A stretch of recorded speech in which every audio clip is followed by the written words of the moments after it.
Hello class. Now we're going to talk about instrumentation. Instrumentation of fluorimetry is somewhat similar to that of UV visible spectroscopy. There are just few changes.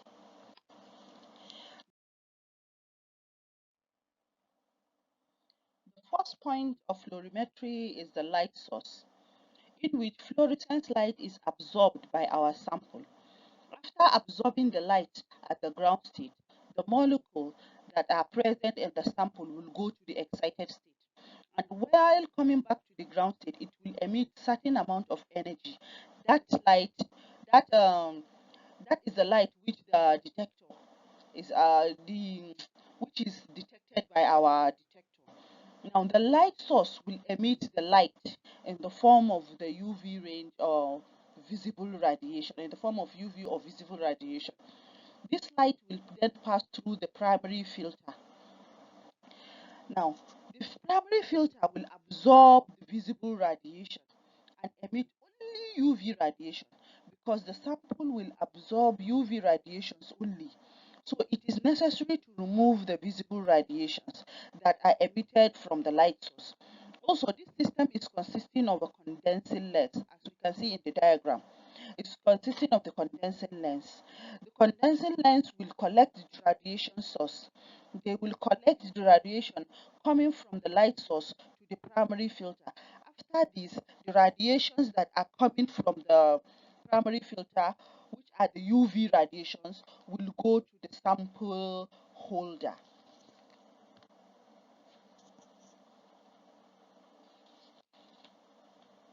Now, the sample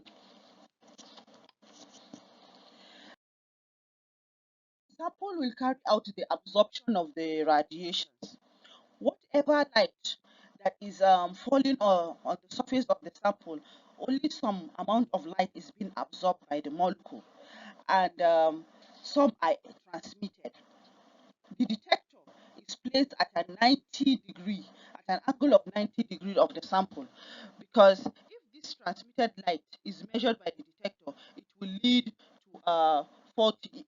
If it is not in a 90 degree, it will give a faulty result if it is not placed in a 90 degree. So most in fluorimetry, it is a must that the detector is placed in the 90 degrees of the sample holder.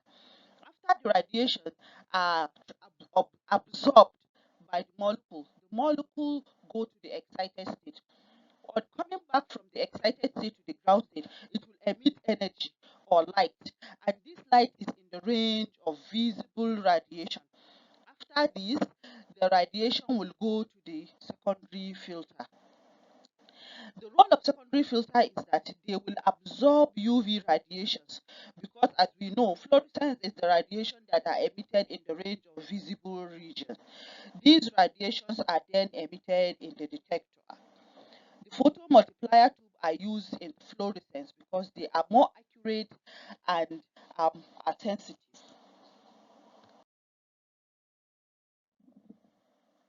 The component of fluorimeter and spectrofluorimeter are the light source, the filters and the monochromators, the sample cell, and the detectors.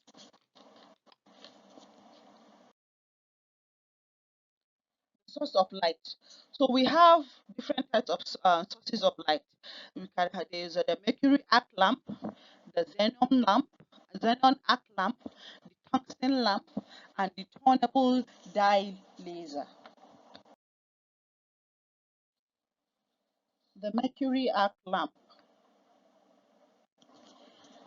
mostly used in fluorescence. It produces intense light spectrum above 350 nanometer. It also at low pressure, it gives an additional line at 250 nanometer, while at high pressure lamps give line at 366, 405, and so on.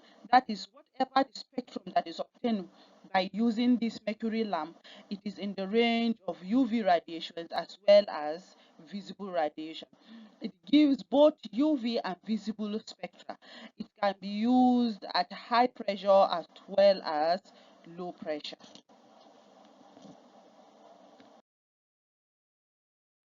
The, the xenon arc lamp. This is more intense than the mercury arc lamp. The intense radiation happen by by the passage of current through an atmosphere of xenon. Spectrum is continuous over the range between 250 to 600 nanometer. The peak intensity is above 470 nanometer. So mostly this is used in spectrophlorimeter. Tungsten lamp. This is barely used because the intensity of the lamp is low. Excitation is done in the visible region. It does not or it is not it does not offer UV radiation, so it is barely used.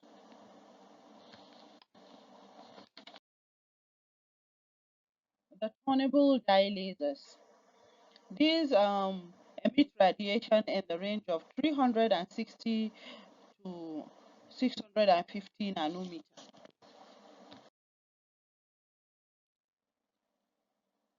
These are These are optical filters which work on the principle of absorption of unwanted light, transmitting the required wavelength of light. It is inexpensive instrument. It is mostly used in fluorimeter. And the primary filter absorbs visible light and then transmit UV light. The secondary filter absorbs UV radiation and transmit visible light. Monochromators. Monochromators convert polychromatic light into monochromatic light. They can isolate a particular wavelength of radiation from a source. The excitation monochromators isolate only the radiation which is absorbed by the molecule, while emission monochromators, which are the secondary monochromators, they isolate only radiation emitted by the molecule. So monochromators are used in spectrophlorimeters.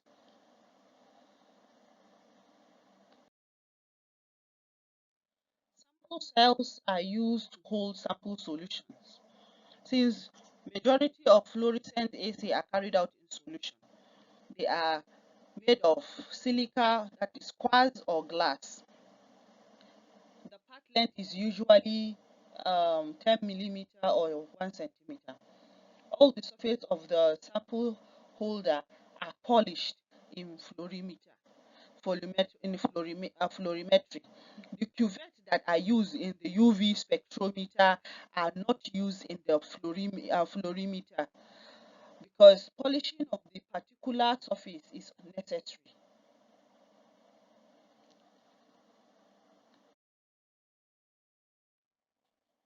After running the sample, detectors detect and analyze the emitted light.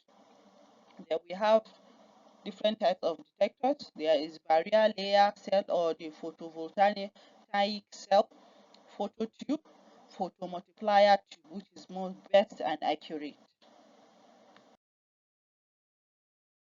The photovoltaic cell or the barrier layer cell. This instrument is inexpensive, so it's mostly employed by filter fluorimeter. This detector consists of three metal layers. The metal base made up of iron, the semiconductor layer made up of selenium, and the thin layer made up of either gold or silver. The copper plate is coated with a thin layer of cuprous oxide. A semiconductor film of silver is laid on this plate to provide good contact, as you can see in the first picture. When external light falls on the oxide layer, the electrons emitted from the oxide layer move into the copper plate. Then this making it that the oxide layer is the positive becomes positive and the copper plate becomes negative. Hence, the EMF electromagnetic force develops between the oxide layer and the copper plate, and it behaves like a voltaic cell. So it is called a voltaic photovoltaic cell. The galvanometer is connected externally between the silver film and the copper plate, and the deflection in the galvanometer shows the current flow through it. The amount of current is found to be proportional to the intensity of incident light. Detector is the photo are the photo cells. The hard sensitive cathode in cylindrical form of metal is metal present in evacuated glass bulb. The anode is present in the tube and it is fixed along the axis of the tube, as you can see in the diagram. Inside the surface of the cell is coated with light sensitive layer.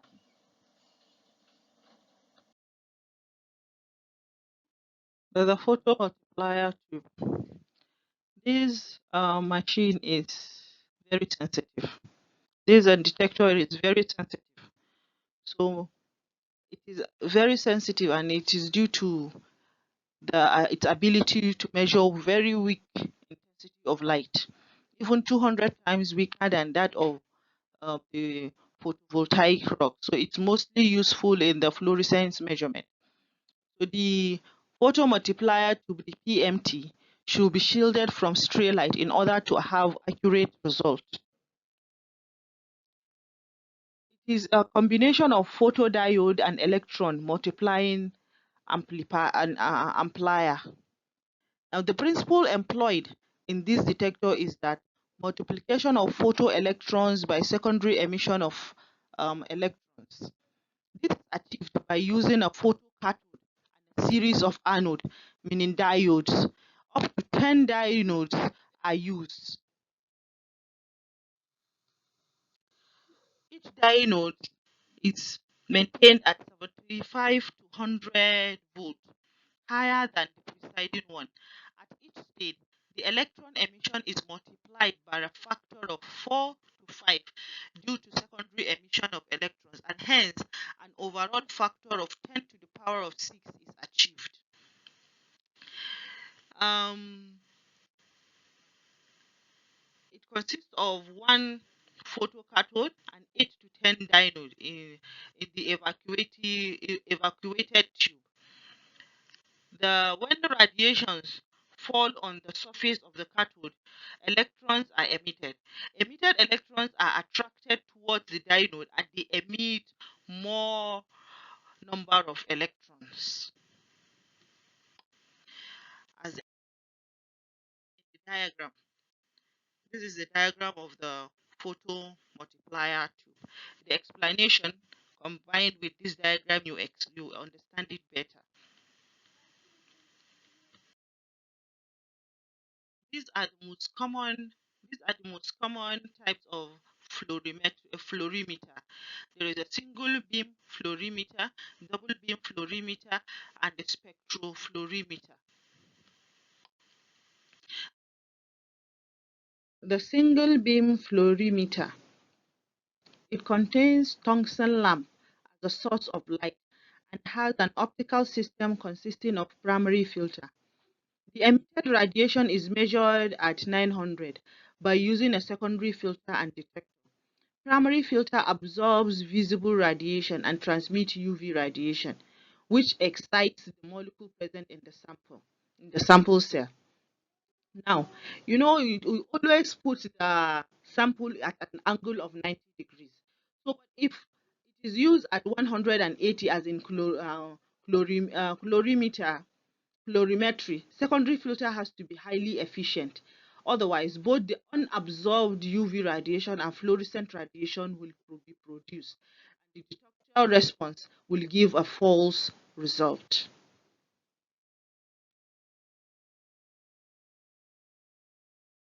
Single beam fluorimeter is easy to construct, easy to use, simple to construct, easy to use, and economical.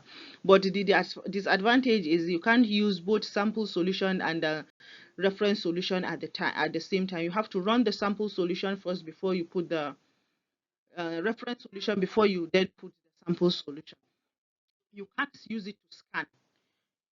Rapid scanning to obtain this thing is not possible. You can't scan the spectrum of the compound.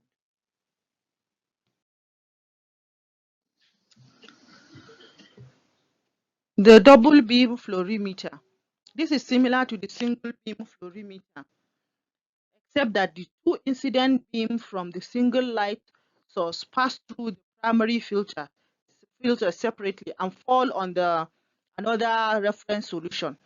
Then the emitted radiation from the sample or reference solution pass separately through the secondary filter and um, produces response also on the detector, as seen in the diagram. Advantage of double beam fluorimeter is you can run the sample and the reference solution at the same time, unlike the single beam where you have to run it separately.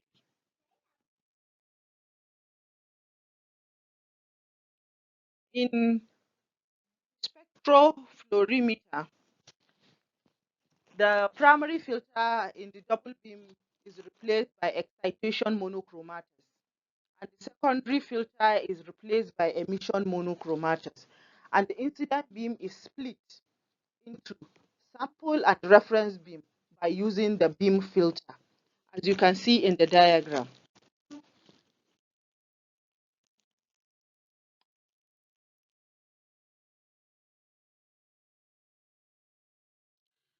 Application of fluorimetry.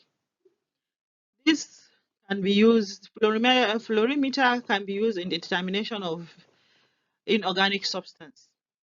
It can be used in respiratory tract infections, and it can be used in nuclear research in determination of uranium salts. It can also be used in pharmaceutical analysis. It can be used in determination of indole, neptols, proteins, plant pigments, steroids. Sometimes nowadays it is used in the detection of impurities in nanogram level, better than absorption spectrophotometer. Special emphasis in determining the components of the sample at the end of chromatic or capillary column. It is used in liquid chromatography. It is an important method for determining compounds as they appear at the end of chromatogram. As I mentioned earlier, it can be used in the determination of vitamin B1 and B2.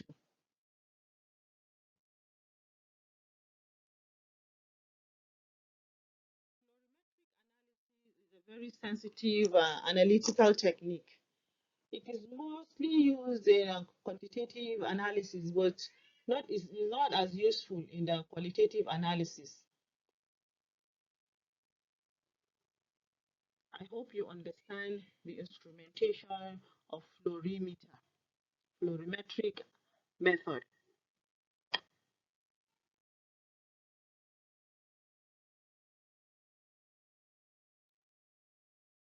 For more reading, you can use these are the reference materials I use. You can go deeper and understand it better. Thank you for watching.